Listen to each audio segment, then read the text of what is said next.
Hi, my name's Phil. I like to talk about politics, and Brexit, much like the Tories who created it, is known for devouring its own children, of course. A key feature is that it often disproportionately hits those who backed it. The reason we are headed for a hard Brexit, no matter what is agreed now with the EU, that is where we are headed, can be put down to a number of things. But were it not for the red wall in the north of England turning blue last December, it would not have been possible.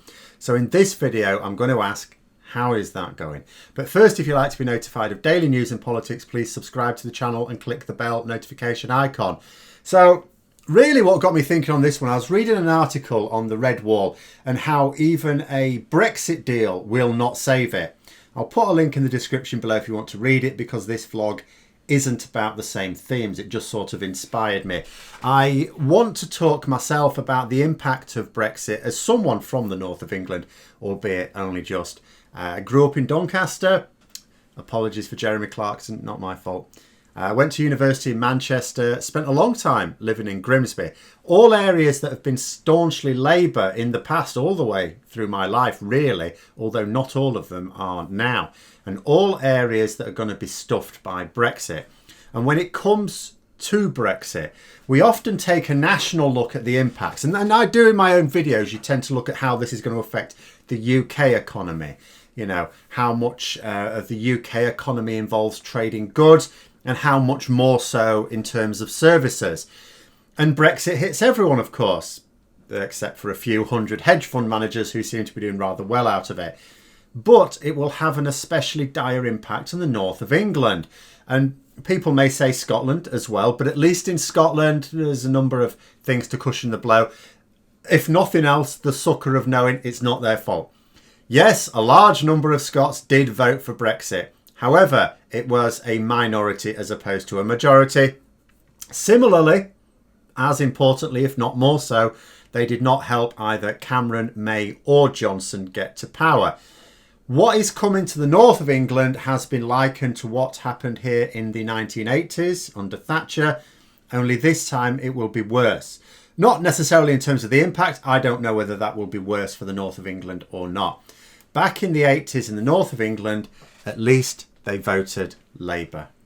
Like Scotland now, they did not provide the platform for the Conservatives to stuff them over. Now it's different.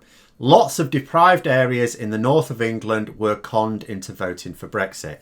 And then, last December, lots of them were either convinced to vote Conservative or at least stay home and not vote Labour. As unemployment soars, as public services are cut, as the NHS privatisation accelerates, as it has done this year, they will not be able to say that they voted against it. Individuals will. I will. But there'll be quite a lot of people will recognise that they voted for it. And what everyone will recognise is that the people of their town or region voted for it. Last December, the Conservatives gained a whacking majority for the first time in decades. Not by winning seats lost to Labour in the 90s, but by winning seats that had been staunchly Labour for generations. Never mind for as long as I've been alive, for as long as my dad's been alive. And the north of England is also very different to the south of England. It's not just the flat caps, whippets, ferrets and the efficient use of language that marks us out. Our major economies are heavily dependent upon manufacturing. It's not the importance of different sectors of the economy is not homogenous throughout the country. In order to try and protect as much of the UK-wide economy as possible, the government will obviously need to focus mostly on the service sector in any trade deals. Doesn't matter who it's with. It will include the EU, of course, but it makes no difference. Everywhere, the focus will be on services because that's what we majorly supply. We already saw with the Japanese trade deal, you know, Cabinet Minister Liz Truss. So if you read the statement that came out from the government about it, what you'll notice is what they were cheering was the aspects of the trade deal that focus on services. Services, not manufacturing. So that trade deal doesn't really do a lot for the north of England. The focus will not be on manufacturing, But this is what the north of England depends upon. If factory close, new ones don't open, what then? The government are telling people to retrain. Oh yes, as what? What industry is going to emerge in the north after Brexit that will provide a seamless transition for well-paid workers in the manufacturing industries in the north to something else that pays enough? Never mind as well. Has to be borne in mind, there are still communities that were flourishing in the 70s and the early 80s, that were devastated during the 80s, that are still trying to crawl back now. There are still communities severely depressed right now. This is going to hit them again and put lots of communities back to square one. And again, it's going to be a long old slog back. People in the north have already seen how this government will treat them in general because COVID. And Boris Johnson's spending promises were never going to materialise, with or without the pandemic. But it's Brexit that's really going to hit us hard.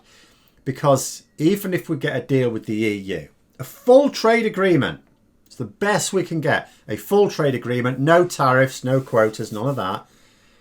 Even then, the north of England will still be plunged into a 1980s style depression that they voted for this time. Jobs will be lost, with no clear government plan for encouraging new employers to invest in the north. Unemployment will skyrocket. Some may think, well, of course the government will do something. Die-hard Brexit supporters will just say, well, we just need to leave the EU transition period and then Boris will turn it all around. He's been hamstrung by the EU. He has to, or he will lose all those seats again in 2024. Oh, yes. Then tell me, if he's at all bothered about all those red wall seats in 2024, why is he giving money to Tory heartlands in the south of England and taking money away from areas in the north of England? Like plenty of people have said before, COVID is a bit of a dry run for many aspects of Brexit. There's a lot of things that COVID brought with it that Brexit would have done as well. We've got to see it a little bit early, and we've got to see the government's priorities a little bit early. And this is another one. Boris Johnson has abandoned the north of England over COVID. People who can't work due to restrictions get less money in the north. We apparently don't need as much, so we get less. Why on earth would people see the red wall suddenly getting more because of Brexit if we didn't get as much during COVID? And the question for me also isn't whether or not the red wall will be red again after 2024, or what the government will do to try and prevent its return. Johnson didn't win his majority by getting lots of extra votes. He did it by winning a lot of former Labour seats by a small number of votes. Really small. Few hundred, sometimes about 100. That small number of votes will easily flip in a few years' time. And another thing that people forget is that the biggest difference in voting behaviour last year was not Labour voters voting Conservative. It was Labour voters not voting at all. And as with the absentee voters in the United States in 2016, voter apathy, couldn't be asked. What's the worst that can happen? We don't really like Hillary Clinton. I think they'll vote this year. 2024, we may have a similar thing. They could come back with a vengeance in 4 years' time, thinking to themselves, yeah, we need to go and vote. There's little doubt in my mind at all that those seats that were lost to the Conservatives in 2024 will, the vast majority of them, the odd one may, but the vast majority of them will return to Labour. I don't want to take anything for granted, of course, but currently that seems to me to be a fairly obvious outcome. The question for me is, why don't the Conservative MPs who became the blue bricks that replaced that red wall last December, how come they don't seem concerned by this? They have failed to prevent Johnson taking COVID money from their constituents. And those constituents have felt it. You can understand Conservatives nicking a bit of money off you in a way that you don't really notice. They sneak in a few stealth taxes on things that are disproportionately impacting the poor. You don't really notice too much. Oh, prices have gone up. That's not the government's fault, is it? your pay's been frozen, well, you don't really notice.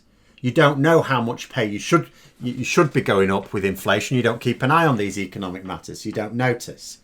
But something like this, they're feeling it because they already really only had just enough. Theresa May, when she was Prime Minister, talked about jams, just about managing. People, millions of people in the country, just about managing. Well, guess what? They're not managing now. And they know why they're not managing. They know why.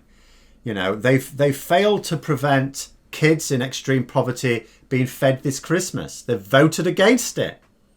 And a disproportionate number of those kids in poverty are in their constituents. They've voted to allow the government to ignore manufacturing in trade negotiations.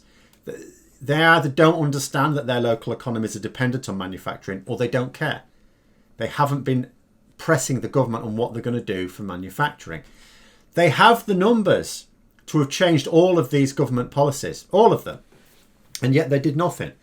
I'd like to know what's going through their heads, because I wonder how they imagine they're still going to be an MP in the North in the next Parliament. But those are my thoughts anyway. Let me know yours in the comments below. Hope you found the video interesting. If you did, don't forget to click the like button. And if you'd like to support the channel further, please also click the Patreon link for details. And until next time, I'll see you later.